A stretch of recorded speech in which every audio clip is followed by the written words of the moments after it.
Welcome to Health System CIO's interview with Keith Duemling, Director of Cybersecurity Technology Protection at the Cleveland Clinic.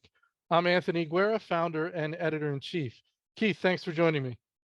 Absolutely. Thanks. Glad to be here. All right, Keith, you want to start off by telling me a little bit about your organization and your role? Sure. I appreciate the time, Anthony. So I'm a Director of Technology Protection here at the Cleveland Clinic. Overall, I'm responsible for several teams of engineers who support a number of cybersecurity platforms that are used throughout our enterprise to protect our clinical, business, and research operations throughout North America and Europe. I've been with the Cleveland Clinic for going on 5 years, and prior to that, I had about 13 years previous in healthcare at another organization within Northeast Ohio. Excellent. All right. A little bit more about your career journey. I know you're in the military, so if you want to just tell me, I like to find out how people wound up in healthcare IT security. It's a pretty specific little niche to wind up in. So just take us a little bit through your career and how you wound up where you are. Sure, that's a great question. Like most individuals, when I embarked on this journey, my intention wasn't cybersecurity, to be honest, and it actually wasn't even IT. I started out after my time in the service with the U.S. Army as a quartermaster. I started out as studying to be a pharmacist, and then ultimately found my interest took me into technology. And then from there, I dabbled with technology and then made it my profession, and then made the switch to cybersecurity probably, I want to say, going on almost 20 years ago, probably before it was actually considered cybersecurity. It was more computer security at that point. And then I was lucky enough to get brought on board with a regional hospital system where I had different roles. And then about 4.5 years ago, I had the privilege to come over here to the Cleveland Clinic. So got a lot of background from an engineering standpoint, system admin, architecture, some programming, and a number of other things that have brought me to this point in my career from a cybersecurity standpoint. A lot of different experience and a lot of different teams that I've been part of. And it's really been quite a complex journey as well. I do, however, credit my success to my time in the service, because that really helped to, instill that the importance of service and collaboration, because as we know, that's part of being in the military is, working on high-performing teams and solving complex problems as a group, and that's what is required in IT, and certainly is required in cybersecurity, especially in the healthcare environment. Very good. So you mentioned you were at some point interested in becoming a pharmacist. How far did you go down that in terms of training? I was about in my towards the end of the first year when I kind of reflected back and realized that it probably wasn't going to be the calling for me.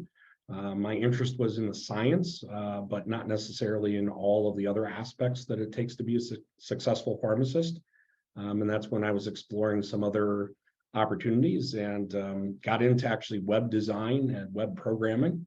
And that was the start of the journey. And from there, it was off to the races, to be honest.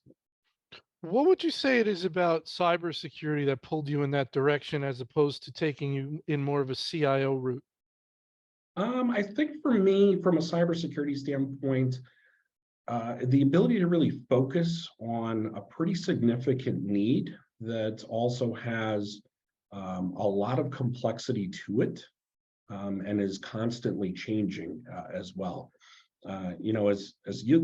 If you think about cybersecurity, it's a constantly evolving threat landscape where the techniques and the methods of 5 years ago are generally not what we see right now as being, what threat actors are using.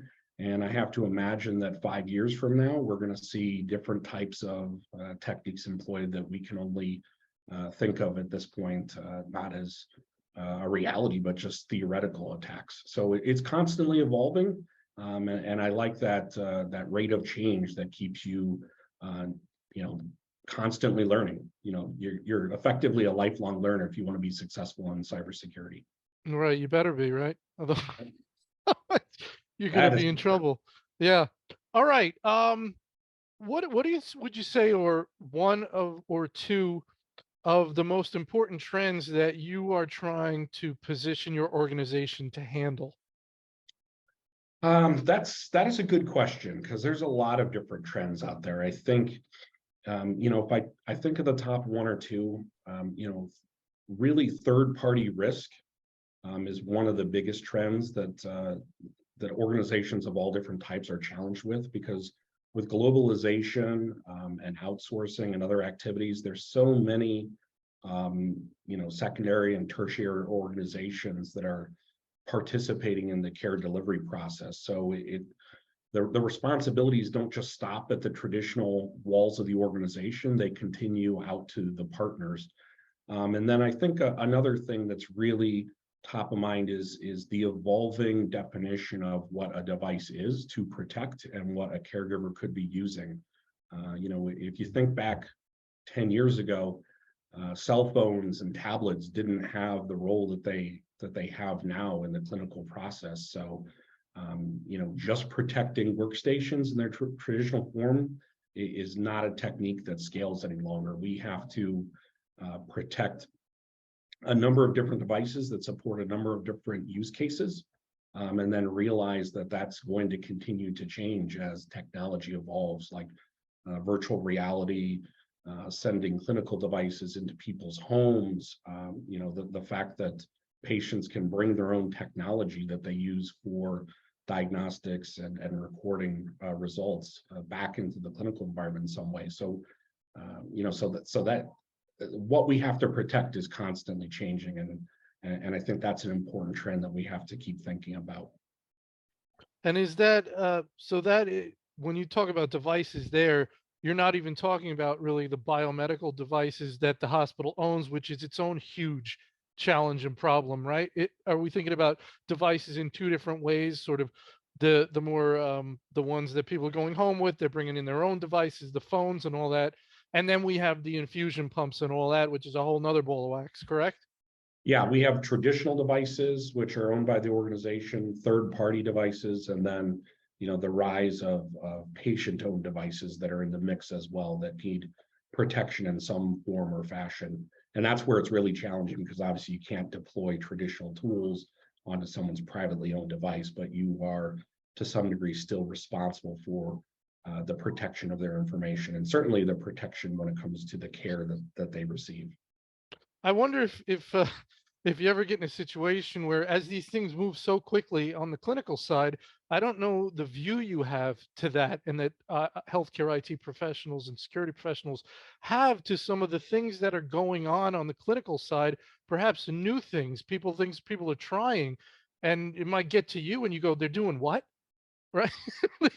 It, it does happen. It does happen. I think that underscores the importance of maintaining a strong relationship with different areas of the organization, not just being there when they come to you with an ask, but really getting out in front of the demand and the need for IT services and cyber services, and building those relationships so that, by the time the ask is made, we hopefully will have already been involved in the process long before it ever got to that point. So, bringing cyber out of the back room, if you will, and to the customer is an essential part of being successful in today's day and age, in my opinion.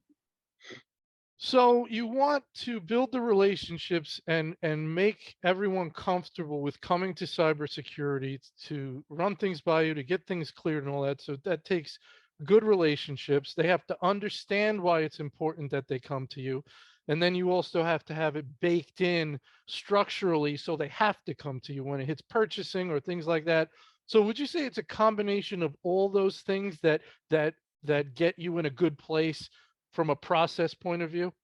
I think you summarized it very well. That is probably the closest to an ideal state right now we have to embed cyber into the different phases of inception when technology or solutions are brought into the organization. It really is about trying to be a partner at the different stages so that we can advocate for the needs from a cyber standpoint, early on in the process and be part of solving the needs and solving the challenges, as opposed to saying, no, we can't do this after it's been thought about for, potentially months or even years, because at that point it's too late, and then we're definitely a business inhibitor at that point. Right. And when you do find out something sort of on the network after the fact, I've talked to other CISOs, and they still take a very sort of forgiving approach. They don't want to be an impediment to business. So it's okay, we'll look at it. This isn't how it was supposed to go, but it's on now. And they won't sort of pull it off unless they absolutely have to. But I guess you want to then go back and say, what was the process breakdown that made it not come through us correctly in the proper way? Yep, I agree completely. I mean, it's like being embedded in the earlier stages of the supply chain process. The earlier we can get into that, and hopefully the processes are well established, the greater chance we have of being involved with something before it just appears on the network, and then we're forced to react to its presence. Right, right. Let's talk a little bit about business continuity planning, disaster recovery. I find one of the most interesting areas that I think people need to work on is that potential transition to paper and back again, and what that would look like, table topping it and all that. Um, and my biggest question is always, who's making sure the clinicians know what to do? If the call comes from IT security that says we have to take you offline in an hour or a shorter period of time, who's managing that process to make sure they know what to do at that point? And then that whole process of coming back from paper probably should be tabletop too. But what are your thoughts around that? Yeah, I think that is definitely a challenge. The thought of going to paper for an extended period of time, I think, definitely produces a lot of thoughts about the risk associated with that, both to the business from a revenue standpoint, but more importantly, from a patient safety standpoint. So, I think that's caused us to elevate the conversation of losing IT systems less as an inconvenience and more towards the position of losing a piece of critical infrastructure within the hospital system. And so approaching it less as just the responsibility of IT, but more of an Yeah. organizational responsibility to be ready for that is how we see that process maturing for those organizations. They're really thinking about how do we respond and stay at the same level of service and patient safety if and when something should happen. And it requires additional testing well beyond tabletop exercises to make sure that if it happens, you're ready for it to happen. Right. And you mentioned third parties, and I suppose most businesses, but especially health systems, are very dependent on the vendors that they use to run their software.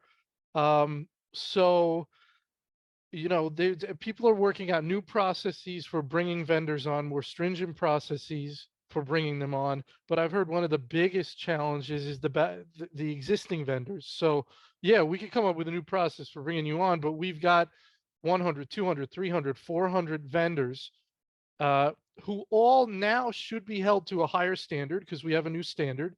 So how do we go back? What's the process for going back and working through everybody? And then it's not just one and done, right? Are we going to review them annually?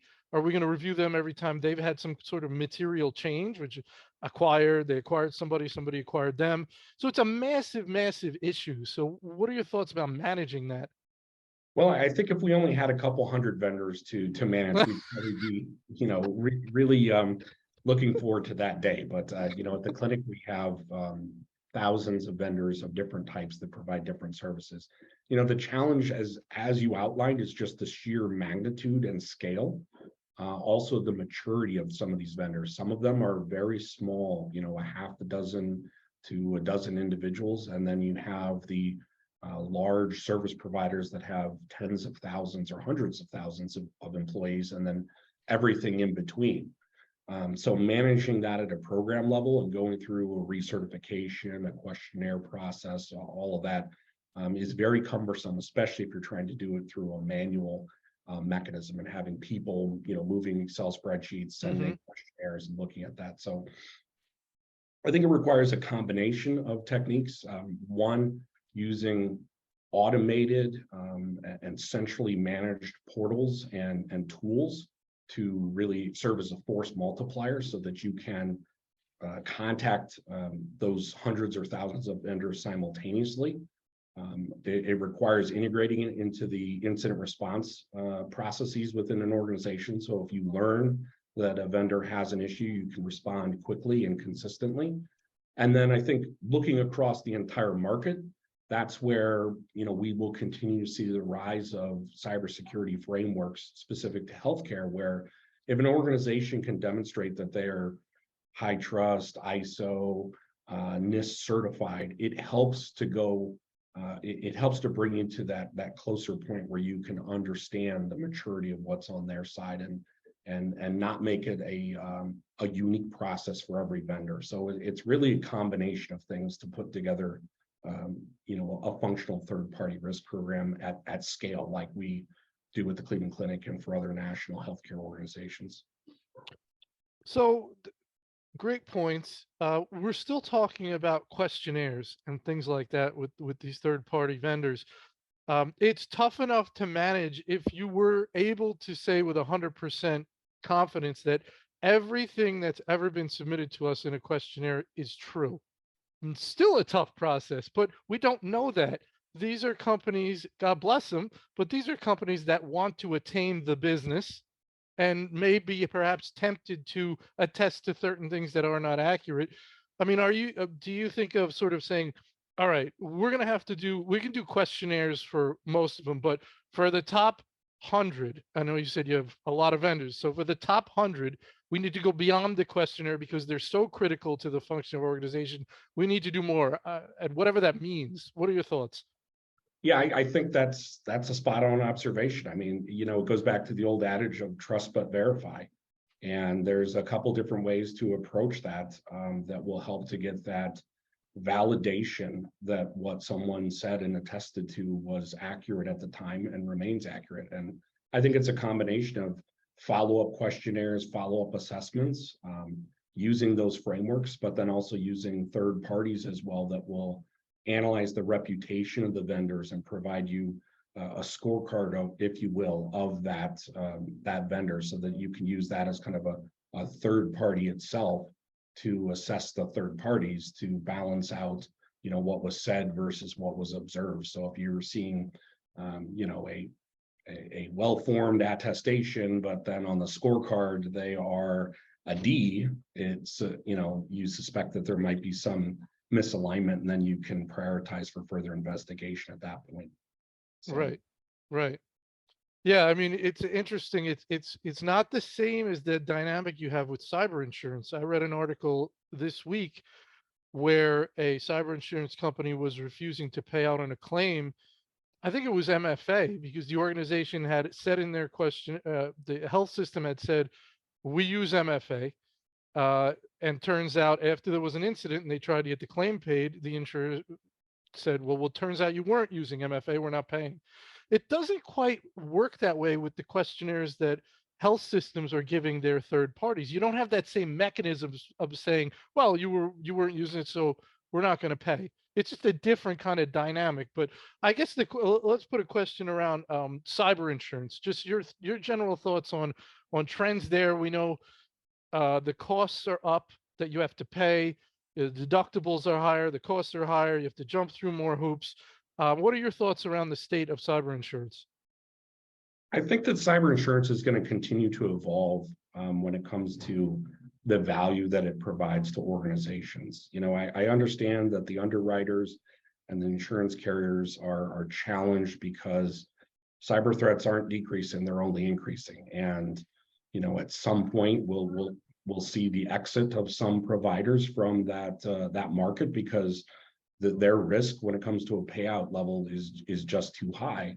And we'll also continue to probably see the rates and the costs go up that are given to those who are pursuing cybersecurity insurance. So I think it's going to be something that we will see the adoption go through different waves, if you will, where it may be too costly for some of the systems that are smaller and more budget constrained to pick up. And then as demand drops, then theoretically the cost may come down. It's probably going to take probably 5 to 10 years to really see where cyber insurance fits in the cybersecurity ecosystem, especially as we're driven more to, as we always have been, to prevent as opposed to cover ourselves for a potential exposure. So it's a slippery slope and a difficult question. And unfortunately, Hmm. I don't think I have a good answer for that because I unfortunately don't have a crystal ball when it comes to that. I think that organizations will have to make a decision on an organization by organization basis if they want to pursue it based on the cost versus benefit and the likelihood of an event and the actual likelihood of a payout from the insurance provider. Right, and we hear about some health systems talking about self-insuring and things like Mhm. that. If if the costs are too exorbitant that it doesn't make financial sense, and this money is better spent in other ways to reduce our risk, then we're going to spend it in other ways. So Absolutely. yeah, that makes sense. You mentioned high trust ISO NIST as sort of stamps that can help make it more comfortable with the vendor. Could you ever see a scenario? I don't know if you're there yet, where that's a requirement to be used at the Cleveland Clinic, for example, that you need some kind of stamp, or is it? So are we still in the situation where sometimes there are those niche applications that the physicians say, this is the only game in town, this is what we want, and then Keith, figure out how to secure this thing, and then you go, well, this thing's a mess, but I'll see what I can do. Yeah, I mean, I think that is still the case. We have providers that are niche in nature, and they're the only ones that are able to provide some functionality that's been determined critical from a clinical standpoint.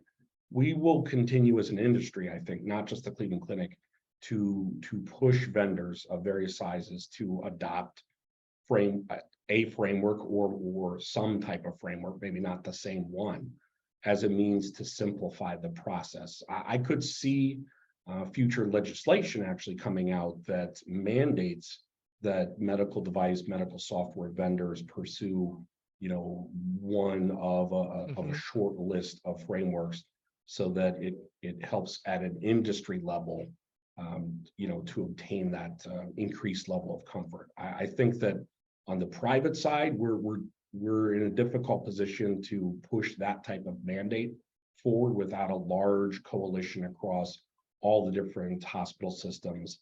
And that's something that's potentially taken up better at the federal legislative level, in my opinion, to be perfectly honest.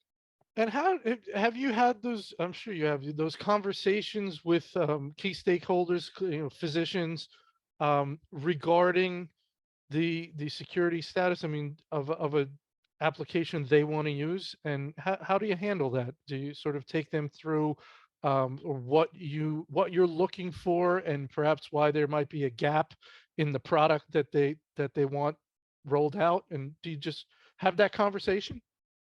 Yeah, we have that conversation regularly, and I'm happy to say that the clinic is, our physicians are very in tune to the challenges from a cybersecurity standpoint, to varied degrees. But every time well, almost every time, the vast majority of times we encounter physicians, they are very supportive of doing what is best from a cyber standpoint. They're always supportive about doing what's best from a patient safety standpoint. I think that's one of the things that makes the Cleveland Clinic, one of the leaders in healthcare that it is because of that commitment to patient safety.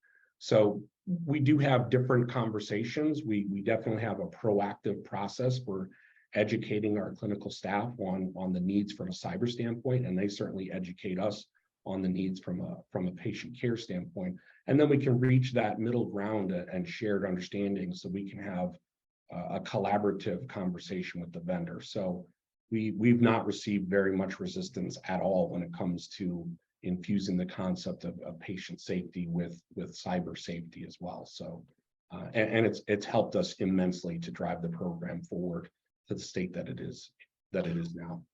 What's your advice on having the conversation with the vendor where you have to say, hey, there's interest here for your product. but here's what we need to happen from a cyber point of view to make us comfortable on this side. How do you manage? Tell me, is that how it goes? And how do you manage that?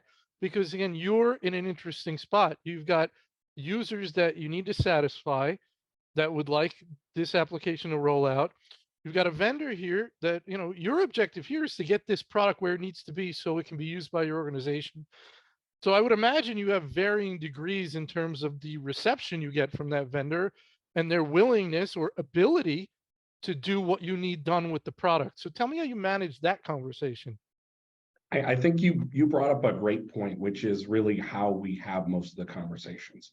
We talk with the vendors about what do we have to do, and what can be demonstrated to show that the product is operating at a high security rate or a high secure level, so that we can bring it into the organization to meet the patient care needs.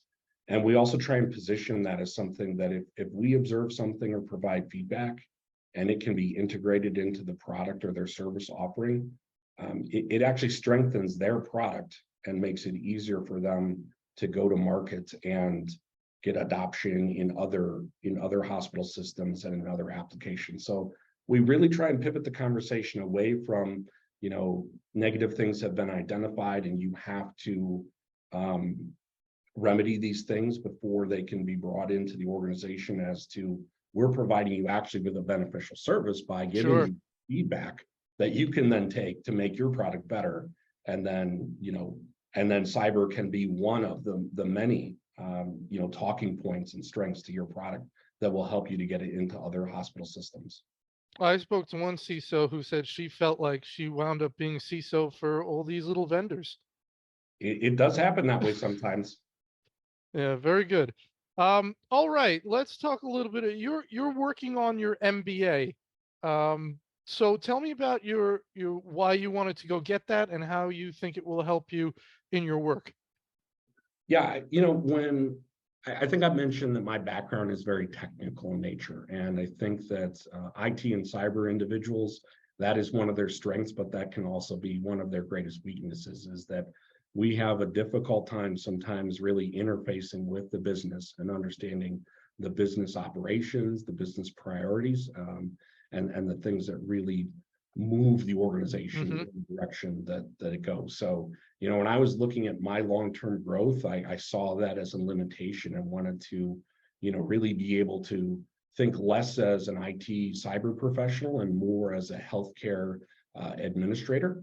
And that's what brought me to the point where a healthcare focused MBA was on my radar, as opposed to the next cybersecurity certification or a PhD in cybersecurity. And I think that's a challenge that a lot of healthcare or IT executives in healthcare are facing themselves, is how do I continue to evolve so that I can interface and when I get that seat at the table, keep that seat at the table through relevant feedback and input that is less about the IT and more about the business enablement. So that was my goal behind pursuing that.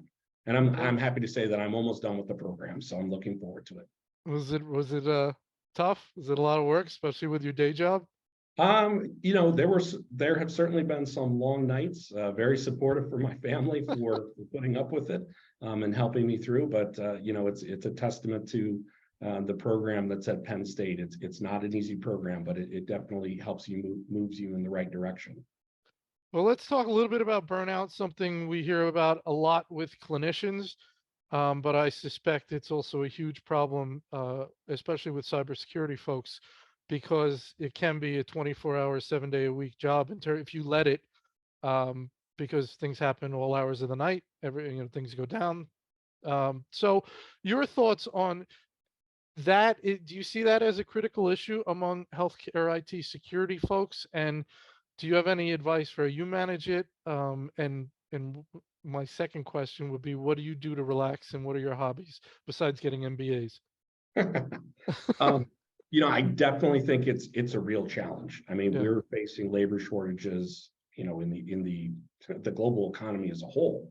And then if you look in healthcare on the clinical side, there's significant shortages, and that extends into cyber I think a recent statistic showed that cyber was down nationwide, somewhere between 500,000 and 750,000 jobs. And that's probably only getting more significant as burnout does continue, especially in these challenging economic times.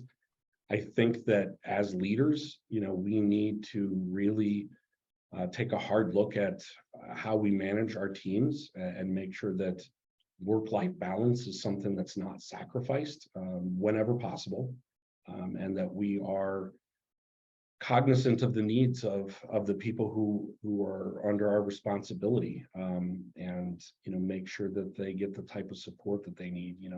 That encouragement to take meaningful PTO and not be checking your email while you're on PTO, but advocating for appropriate staff and seeing if there's other opportunities to either automate to reduce the level of effort, or other things that can be done to reduce that burden that's put on people. I make some goals specifically for myself about time spent away from work, using your PTO and spending time with your family, and trying to develop those who report to me and who I'm peers with, so that they can provide appropriate coverage, so that I can step away from the organization and have meaningful time. So it's really something that you have to invest a lot of effort into, surprisingly enough, to be able to have that balance. It's not going to just come about because, and it's not something that just because you close the laptop at 5 p.m. that the stresses are gone with that. So you really have to be intentional about how you position yourself in the organization, and everybody within the organization to support appropriate levels of stress management and workload. And your second question, aside from trying to get multiple MBAs, I have a very loving family, and I enjoy spending time with all my kids. My wife and I love to travel, so now with COVID passing, we're looking forward to getting out there, exploring more of the world. And then, like most IT people, sci-fi and other things like that are, things of interest to me. So if my family can't find me, I've probably disappeared somewhere to watch a sci-fi movie or read a sci-fi book, and they eventually find me and drag me back to reality, and then, have me doing something. But Love you it. gotta take those opportunities to relax when you can. Absolutely. Love it. All right. Final question. Any final piece of advice to someone in a comparable position at a comparable sized health system?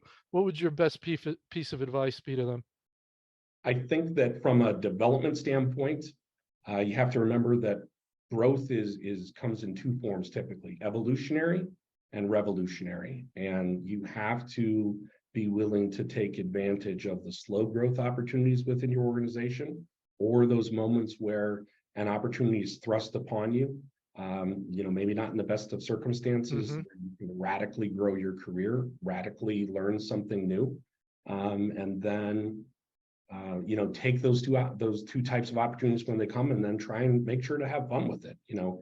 Life is too short to have just a job. This is a career, a profession for so many people, and there are many ways to enjoy what we do, especially in healthcare, because of the value that we provide to so many people in need.